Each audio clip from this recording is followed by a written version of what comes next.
যোৱা ইলেকশ্যনৰ সময়ত অমিত শ্বাহ ডাঙৰীয়াই প্ৰতিশ্ৰুতি দিছিলে যে অসমৰ 1 লাখ যুৱক যুৱতীক চৰকাৰী চাকৰি দিয়া হ'ব। আজি আপোনালোকৰ সন্মুখত আমি পুনৰ প্ৰতিশ্ৰুতি দিছো, অহাবাৰ বিজেপি চৰকাৰ আহিব আৰু 2 লাখ যুৱক যুৱতীক আমি চৰকাৰী চাকৰি দিম। 2 লাখ ল'ৰা ছোৱালীক আমি আৰু চৰকাৰী চাকৰি দিম।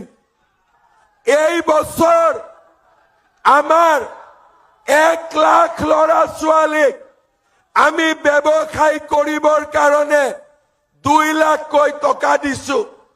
এইবাৰ বিজেপি চৰকাৰ আহিব, আমি আপোনালোকক প্ৰতিশ্ৰুতি দিছো 10 লাখ ল'ৰা ছোৱালীক ব্যৱসায় কৰিবৰ বাবে 2 লাখকৈ টকা আমি দিম।